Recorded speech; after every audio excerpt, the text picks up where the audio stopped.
Hello everyone, কেমন আছেন আপনারা? আশা করি সবাই ভালো আছেন। চলে আসলাম নতুন একটা ভিডিওতে। এই ভিডিওতে আসলে আপনাদের একটু জানানোর চেষ্টা করব। অনেকে আমাকে কমেন্ট করছেন যে ভাই পিজিডি ডিপ্লোমা নিয়ে আমাদের একটু বলেন। পিজিডি ডিপ্লোমার সুবিধা অসুবিধা এবং অ্যাপ্লিকেশন প্রসেস বা রিকোয়ারমেন্টটা কি কি এই বিষয় নিয়ে আপনারা অনেকে আমাকে কমেন্ট করছেন। সো আজকের এই ভিডিওতে আমি আসলে প্রথমত হচ্ছে পিজিডি ডিপ্লোমার রিকোয়ারমেন্টটা কি সেটা একটু দেখানোর চেষ্টা করব, যেহেতু ওয়েবসাইটে আছে অলরেডি। আর তারপরে হচ্ছে বলবো যে পিজিডি ডিপ্লোমার সুবিধা এবং অসুবিধা আসলে কি কি। সো এটা করলে আপনাদের জন্য কি কি বেনিফিট হতে পারে সে বিষয়ে নিয়ে আলোচনা করব। তো চলেন শুরু করা যাক। আমি আসলে কয়েকটা ইউনিভার্সিটি ওয়েবসাইট ঘাঁটতেছিলাম যে আসলে রিকোয়ারমেন্ট আসলে কি। সো এটা একটু দেখানোর জন্য আর কি। সো আমি আসলে আহ, যেটা যে ইউনিভার্সিটিতে আছি, south eastern Finland university of applied science, এই ইউনিভার্সিটিতে আছি। দেখেন, এই ইউনিভার্সিটিতে বেশ কিছু পিজিডি প্রোগ্রাম আছে। প্রোগ্রামগুলোর ভিতর হচ্ছে এই একটা প্রোগ্রাম। সো আপনারা দেখে নিন, শুধুমাত্র আমি দেখাচ্ছি যে কি কি রিকোয়ারমেন্ট লাগে সেটা একটু দেখাচ্ছি, আপনাদের দেখানোর চেষ্টা করতেছি। ফার্স্ট অফ অল হচ্ছে আপনাদের যেটা লাগবে সেটা হচ্ছে ব্যাচেলর কমপ্লিট করা লাগবে। বাংলাদেশ থেকে আপনাদের ব্যাচেলর ইকুইভ্যালেন্ট একটা ডিগ্রি লাগবে, ব্যাচেলর ডিগ্রি লাগবে 4 বছরের। এরপর যদি আপনারা মাস্টার্স করে থাকেন সেটা দিয়েও আপনারা অ্যাপ্লাই করতে পারেন, কোনো সমস্যা নেই। তবে মেইন রিকোয়ারমেন্ট হচ্ছে আপনার ব্যাচেলর ডিগ্রি লাগবে। তারপরে যে আইএলটিএস এর যে বিষয়টা, আইএলটিএস এর যে বিষয়টা সেটা কিন্তু অনেক ক্ষেত্রে আইএলটিএস আপনাকে না দিলেও হবে। আইএলটিএস কোনো লাগবে না, শুধুমাত্র আপনারা হচ্ছে যদি একটা ইন্টারভিউ নেবে, সেই ইন্টারভিউতে যদি পাস করেন তাহলে কিন্তু আপনাদের জন্য খুব সহজেই কিন্তু আপনারা পিজিডিতে অ্যাডমিশন নিতে পারবেন। এবং হচ্ছে আপনার এখানে কোনো রকম ফর্মাল যে আইএলটিএস বা পিটিই বা টোফেল এই টাইপের যে যে সার্টিফিকেট গুলো আছে, ইংলিশ ল্যাঙ্গুয়েজ টেস্ট যেগুলো আছে সেগুলো কিন্তু দেওয়া লাগবে না। আমি যদি আপনাদের একটু দেখানোর চেষ্টা করি, ফর এক্সাম্পল হচ্ছে এইখানে যদি আমি একটু দেখানোর চেষ্টা করি যে আসলে আইএলটিএস এরা চায় না। এখানে একটা ইউনিভার্সিটি, সেই ইউনিভার্সিটি আছে, এই যে আপনারা দেখতে পাচ্ছেন হামেক or something like that, post graduate diploma in event management. এই ডিপ্লোমাতে যদি আপনি দেখেন, এখানে হচ্ছে আপনার ব্যাচেলর লাগবে এবং হচ্ছে রিলেভেন্ট ওয়ার্ক এক্সপিরিয়েন্স যদি থাকে সেটা আপনারা দিতে পারেন, সেটা আপনাদের জন্য অ্যাডমিশনের জন্য ভালো হবে। ডিউরেশন হচ্ছে 1 বছর 2 সেমিস্টার। তারপর হচ্ছে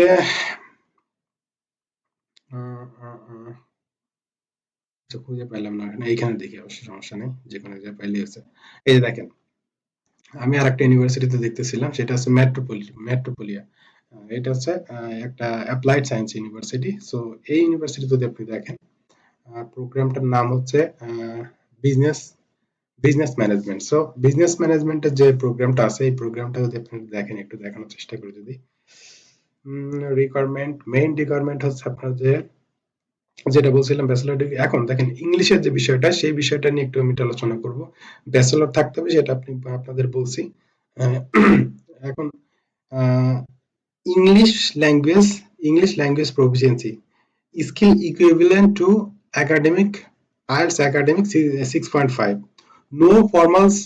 no formal certificate is required. বুঝতে পারছেন? তার মানে হচ্ছে কি, আপনাকে কোনো রকম কোনো সার্টিফিকেট শো করতে হবে না, ইংলিশ টেস্ট শো করতে হবে না। As proficiency will be assessed during the online interview. So আপনার যে ইংলিশ ল্যাঙ্গুয়েজের দক্ষতা সেটা হচ্ছে যাচাই করবে আপনাদের ইন্টারভিউর মধ্যে দিয়ে। সো কোনো রকম কোনো ফর্মাল হচ্ছে সার্টিফিকেট লাগবে না। সো পিজিডি তে যারা আসতে চান তাদের জন্য এটা আছে ওয়ান কাইন্ড অফ বেনিফিট, যে আপনারা খুব সহজে অ্যাডমিশন পাবেন এবং হচ্ছে আপনাদের আইএলটিএস লাগবে না। অনেক ক্ষেত্রে, কিছু কিছু ক্ষেত্রে লাগবে, আইএলটিএস 6 হলে হয়। আর আপনাদের যদি হচ্ছে ওয়ার্ক এক্সপিরিয়েন্স থাকে তাহলে পিজিডি তে খুব সহজে অ্যাডমিশন হয়ে যায়।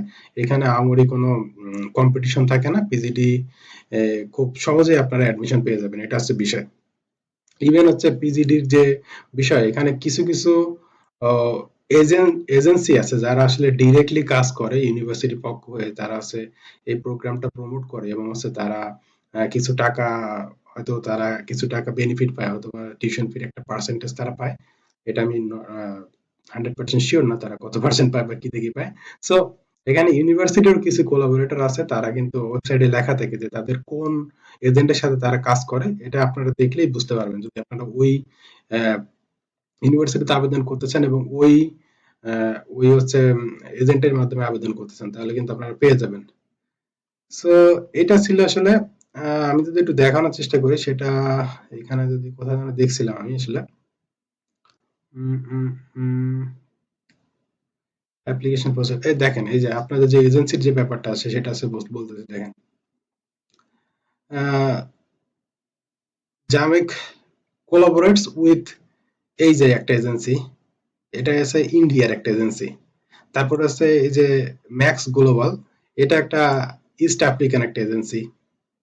কনিকা আর হচ্ছে ম্যাক্স গ্লোবাল, এই দুইটা এজেন্সি আছে আপনার, একটা আছে ইন্ডিয়াতে কাজ করে, একটা আছে ইস্ট আফ্রিকাতে কাজ করে। সো এরকম কিছু এজেন্সি বাংলাদেশেও আছে। আমি আসলে যে ইউনিভার্সিটিতে আপনার আবেদন করবেন সেই ইউনিভার্সিটিতে ঢোকেন, তাহলে কিন্তু পেয়ে যাবেন। তো এইটাই গেল হচ্ছে ওই ইউনিভার্সিটির ব্যাপার এবং হচ্ছে ইউনিভার্সিটির অ্যাডমিশন ক্রাইটেরিয়া।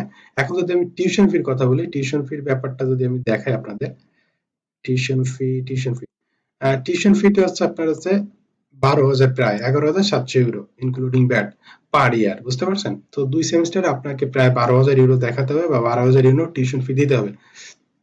এটা হচ্ছে টিউশন ফির ব্যাপারটা। এবার হচ্ছে যে আপনার কস্ট কত লাগবে, টাকা কত দেখাইতে হবে, এবং এই ভিসার রিকোয়ারমেন্টের জন্য টাকা কত দেখাইতে হবে। পার মান্থ হচ্ছে আপনার 800 ইউরো ইনকাম আছে এরকম ফর ওয়ান পার্সন। ওয়ান পার্সনের জন্য 800 ইউরো পার মান্থ। যদি আপনি স্পাউস ধরেন তাহলে আপনার বাড়াতে হবে টাকাটা, 800 ডবল হতে হবে। সো এই হচ্ছে বিষয়। আপনার যদি যেহেতু 1 বছরের প্রোগ্রাম, 1 বছরের যে টাকা হয় 9,600 ইউরো, সেটা আপনাকে দেখাইতে হবে আপনার ব্যাংক অ্যাকাউন্টে।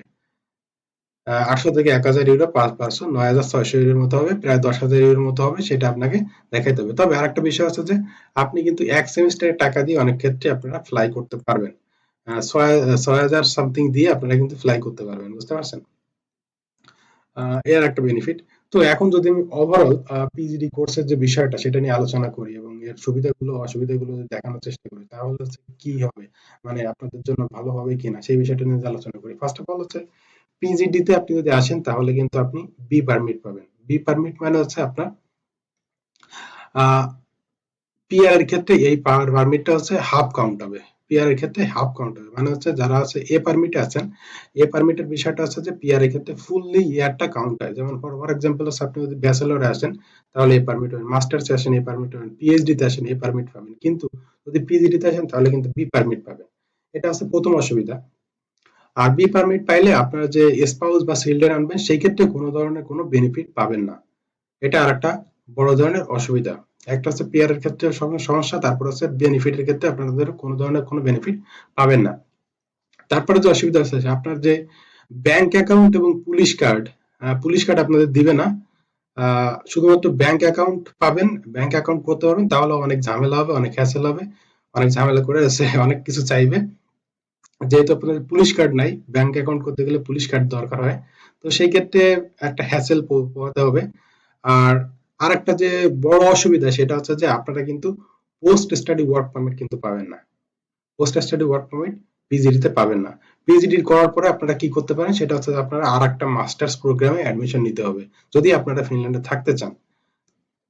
যদি আপনারা ফিনল্যান্ডে থাকতে চান তাহলে কিন্তু আপনাদের আরেকটা মাস্টার্স বা অন্য অন্য কোনো প্রোগ্রামে, ব্যাচেলর বা মাস্টার্স এর অন্য কোনো প্রোগ্রামে অ্যাডমিশন নিতে হবে। এবং হচ্ছে এই পিজিডি কোর্স শেষ হওয়ার আগেই কিন্তু আপনাকে অ্যাপ্লাই করতে হবে, সেটা একটা আরেকটা হ্যাসেল, যে আপনি কোনো ধরনের কোনো পোস্ট স্টাডি ওয়ার্ক পারমিট পাচ্ছেন না এবং হচ্ছে আপনার পড়াশোনারত অবস্থায় পরবর্তী বছরের জন্য আপনাকে কিন্তু আবার মাস্টার্সে অ্যাডমিশন নিতে হচ্ছে এবং সেই ক্ষেত্রে আপনাকে আবার টিউশন ফি দিতে হবে।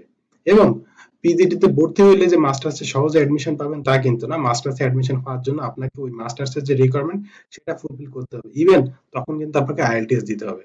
অনেক এজেন্সি আপনাকে বলবে যে আপনি পিজিডি দিয়ে চলে আসেন, পরে হচ্ছে অন্য মাস্টার্স কোর্সে সহজে অ্যাডমিশন হয়ে যাবে, এই সেই। সো এইগুলো আসলে টোটালি ফেক নিউজ এবং ফেক কথাবার্তা এবং মিস ইনফরমেশন যেটাকে বলে। সো এই ইনফরমেশন গুলো যদি আপনাদের দেয় এবং আপনাদের যে বলে যে আপনারা চলে আসেন, চলে আসার পরে আপনারা হচ্ছে সহজেই মাস্টার্সে ভর্তি হতে পারবেন। হ্যাঁ, অনেক ক্ষেত্রে কিছুটা সহজ, যেহেতু আপনি হচ্ছে সেই ইউনিভার্সিটিতে পড়াশোনা করতেছেন এবং সেই ইউনিভার্সিটিতে যদি ওই রিলেটেড প্রোগ্রামে মাস্টার্স আবেদন করেন তাহলে কিন্তু আপনি সহজেই কিন্তু আপনি অ্যাডমিশন পেতে পারেন। কিন্তু আমার কাছে যেটা মনে হয় সেটা হচ্ছে মাস্টার্স এর রিকোয়ারমেন্ট সেটা কিন্তু আপনাদের ফুলফিল করাই লাগবে। এটা কিন্তু অফিসিয়ালি যেটা ফুলফিল যদি করতে পারেন তাহলে অ্যাডমিশন হবে। সো এইখানে যে একটা বিষয় লেখা আছে, pathway to degree, master degree, এখন দেখেন, upon successful completion of postgraduate diploma you will have the opportunity to apply and if you selected, এখানে বলছে অ্যান্ড ইফ সিলেক্টেড, যদি আপনি সিলেক্ট হন, যদি তারা যাচাই বাছাই করে আপনাকে কোয়ালিফাই মনে করে, তাহলে আপনাকে মাস্টার্সের অফার লেটার দিবে। Continue your studies at master degree at in event management or related field any other university, ওই ইউনিভার্সিটিতে পারে, অন্য ইউনিভার্সিটি, যে কোনো ইউনিভার্সিটিতে আপনারা কিন্তু মাস্টার্সে পড়াশোনা করতে পারবেন। তবে আপনি যদি মাস্টার্সে ভর্তি হতে চান, সেই ক্ষেত্রে কিন্তু মাস্টার্সের রিকোয়ারমেন্ট, মাস্টার্সের যে আইএলটিএস এর রিকোয়ারমেন্ট, মাস্টার্সের যে ব্যাচেলর ডিগ্রি থাকার রিকোয়ারমেন্ট, এটা কিন্তু ফুলফিল করতে হবে, তারপরে কিন্তু অ্যাডমিশন পাবেন। সো আপনার যদি এজেন্সি বলে যে আপনারা কোন রকম আইএলটিএস ছাড়া মাস্টার্সে ভর্তি হতে পারবেন এবং হচ্ছে খুব সহজেই সুইচ করতে পারবেন অন্য প্রোগ্রামে এবং ক্রেডিট ট্রান্সফার করতে পারবেন। ফর এক্সাম্পল, আপনি পিজিডিতে 40 ক্রেডিটের মতো কমপ্লিট করেছেন, 40 না 60 ক্রেডিটের মতো, 60 ইসিটিএস ক্রেডিট যেটাকে বলা হয়, সেটা যদি কমপ্লিট করেন, অনেকেই বলে যে আপনার কিছু ইসিটিএস, মনে করেন 40 ইসিটিএস এর মতো আপনি মাস্টার্সে কনভার্ট করতে পারবেন। It's not possible, it's not possible, completely impossible. So এই ব্যাপারগুলোতে আপনারা কিন্তু সাবধান থাকবেন যে আপনাদের এজেন্সি কি বলতেছে কি না বলতেছেন। সো তবে যে বিষয়টা আমার কাছে মনে হয় যে পিজিডিতে যদি আপনারা আসেন, তাহলে কিন্তু খুব সহজেই আপনারা যদি শুধুমাত্র মুভ করতে চাচ্ছেন ফিনল্যান্ডে বা ইউরোপের একটা কান্ট্রিতে চলে আসতে চাচ্ছেন, সেই ক্ষেত্রে আমি বলবো যে Finland can be one of the best options for you to come to Finland with the PGD, but you have to have the money. Like আপনার বাজেট থাকতে হবে, আপনি কিন্তু আপনাদের ফ্যামিলি নিয়ে আসতে পারবেন, খুব দ্রুত ভিসা পাবেন হয়তো বা ভিসা, ইদানিং পিজিডি ভিসা কিন্তু অনেক ক্ষেত্রে নেগেটিভ হচ্ছে। সো এই বিষয়টা মাথায় রাখবেন, যদি আপনি ব্যাচেলর বা মাস্টার্স বা পিএইচডি তে আবেদন করেন, সেই ক্ষেত্রে ভিসা রেশিও কিন্তু অনেক ভালো, এবং পিজিডি তে আবেদন করলে আমার কাছে মনে হয় যে ভিসা রেশিওটা কিছুটা কম, ইদানিং কিছু নেগেটিভ রিপোর্টস হচ্ছে। সো এই বিষয়টা কিন্তু মাথায় রাখবেন যে আপনারা যে পিজিডি তে আসবেন এবং পিজিডি তে আসলে যে ভিসা হবে 100% সেরকম কিন্তু না। সো এই বিষয়গুলো মাথায় রাখবেন। তবে যদি আপনাদের টাকা থাকে, যদি আপনারা মনে করেন যে একটা মাধ্যম শুধুমাত্র ইউরোপে ঢুকবেন, তাহলে আপনার আইএলটিএস দেওয়া লাগতেছে না এবং আপনি ফ্যামিলি নিয়ে চলে আসতে পারতেছেন, সেটা করতে পারেন। তবে আমি কখনোই আপনাদের বলবো না যে আপনারা চলে আসেন ফিনল্যান্ডে, ফিনল্যান্ড আসার পর আপনাদের এখানে এসে চাকরি বাকরি পেয়ে যাবেন, আপনি খুব সহজেই আপনার living cost, tuition fee manage করতে পারবেন। That's not possible. ফিনল্যান্ড এখন বর্তমানে খুবই জব ক্রাইসিস চলতেছে, এখানে জব পাওয়া খুবই টাফ, এখানে ল্যাঙ্গুয়েজটা শেখা খুবই টাফ। সো সব মিলায়ে ফিনল্যান্ডের যে ওভারঅল সিচুয়েশন, আপনি যে আসার পরে যে আপনি ইনকাম করে ফ্যামিলি সাপোর্ট দিয়ে আপনি যদি বাচ্চা নিয়ে আসেন বা ফ্যামিলি নিয়ে আসেন, সেই ক্ষেত্রে হচ্ছে আপনার পার মান্থ আপনার 500 থেকে 700 ইউরো শুধুমাত্র হাউস রেন্ট যাবে। এর বাইরে হচ্ছে আপনার ট্রাভেলিং কস্ট আছে, তারপর হচ্ছে আপনার ট্রাভেলিং কস্ট আছে, তারপর আছে আপনার ফুডের কস্ট আছে। এই বিষয়গুলো মিলায় আপনার যদি ফ্যামিলি নিয়ে আসেন, তাহলে 800 থেকে 1000 ইউরো পার মান্থ কস্ট আছে। সো সেই ক্ষেত্রে আপনি যে লিভিং কস্ট আনবেন, সেটা কতদিন আপনি সাপোর্ট দিতে পারবেন, সেটা দিয়ে আপনি একটু চিন্তা ভাবনা করে এজেন্সির কথা না শুনে নিজের যে ব্রেন আছে সেটাকে ইউজ করে তারপরে অ্যাপ্লাই করবেন, তারপরে ডিসিশন নেবেন। সো আমি কখনোই প্রমোট করব না যে আপনি আসেন, আসার পরে আল্লাহ একটা ব্যবস্থা করে দেবে, আর রিজিকের মালিক আল্লাহ, এই টাইপের কথাবার্তা অনেকেই বলে। সো আমি এগুলোতে ট্রাস্ট করি না। সো আপনাকে একটা আহ, আহ, যেটা আছে আপনার কি বলবো, এটা যেটা আছে আপনার আপনার জন্য সুবিধাজনক এবং যেটা আছে পসিবল, যেটা আছে ফিজিবল, সেইটা সেরকম একটা প্ল্যান করবেন, সেরকম একটা প্ল্যান করে আবেদন করবেন। আহ, তবে আমার কাছে মনে হয় যে এই পিজিডিতে না আসার থেকে আপনি যদি ব্যাচেলরও আসেন, আইএলটিএস 6 দিয়ে যদি ব্যাচেলর আসেন, সেক্ষেত্রেও আপনি এ পারমিট পাবেন। সেক্ষেত্রে আপনার পিআরের জন্য আপনি আপনার এ পারমিটটা কাউন্ট হবে, প্লাস হচ্ছে আপনার পোস্ট স্টাডি ওয়ার্ক পারমিটও পাবেন 2 বছর। So that can be very good option, but not like the PGD. So আমি বলবো যে আপনার যদি সত্যিই পড়াশোনা করার ইচ্ছা থাকে, তাহলে পিজিডি তে আসার দরকার নেই। পিজিডি থেকে ভোকেশনাল অনেক ভালো, ভোকেশনালে কিন্তু পোস্ট স্টাডি ওয়ার্ক পয়েন্ট অনেক ক্ষেত্রে দিয়ে থাকে, কিন্তু হচ্ছে আপনার পিজিডি তে দেয় না। সো এই বিষয়গুলো আপনারা কিন্তু মাথায় রাখবেন যে আপনারা আসলে কোন ডিগ্রি চুজ করবেন ফিনল্যান্ডে আসার ক্ষেত্রে।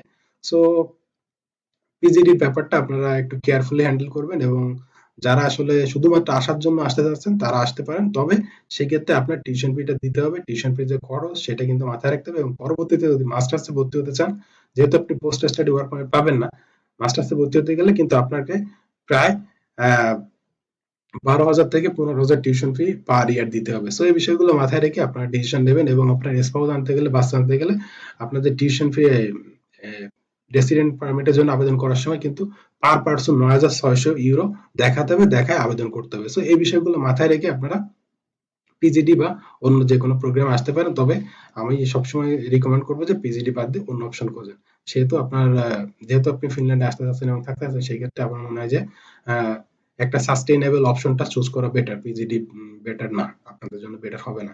এটা আপনার শুধুমাত্র আসার জন্য হয়তো বেটার হতে পারে, আপনার আইএলটিএস না দেওয়ার ক্ষেত্রে বা আপনার কোয়ালিফিকেশন একটু কম থাকলে সহজে অ্যাডমিশন হবে, সেই বিষয়টা হতে পারে। কিন্তু আলটিমেটলি আমার কাছে মনে হয় যে ফিনল্যান্ডে আসার ক্ষেত্রে পিজিডি বাদ দিয়ে আপনি অন্যান্য যে প্রোগ্রাম আছে সেই প্রোগ্রামগুলো চুজ করতে পারেন, ইভেন ভোকেশনাল চুজ করতে পারেন। সো এর বাইরেও যদি আপনাদের কোনো কোয়ারিজ থাকে, কোশ্চেন থাকে, আপনারা আমাকে কমেন্ট করতে পারেন। আমি আপনাদের কমেন্টের উত্তর দেওয়ার চেষ্টা করব। সো দেখা হবে নতুন কোনো ভিডিওতে নতুন কোনো টপিক নিয়ে। সে পর্যন্ত ভালো থাকবেন। আর আপনারা যদি আমার মাধ্যমে আবেদন করতে চান ফিনল্যান্ডে, তো আপনারা আমাকে নক দিতে পারেন, আমাকে ইমেল করতে পারেন। আপনার প্রোফাইল যদি আমার ভালো লাগে, তাহলে হচ্ছে আপনার প্রোফাইলটা আমি অ্যাসেস করে আপনাদের জানাবো যে আপনার প্রোফাইল বা আপনার ফাইল নিয়ে আমি কাজ করবো কিনা। সো দেখা হবে নতুন কোনো ভিডিওতে। সে পর্যন্ত ভালো থাকবেন। Bye bye.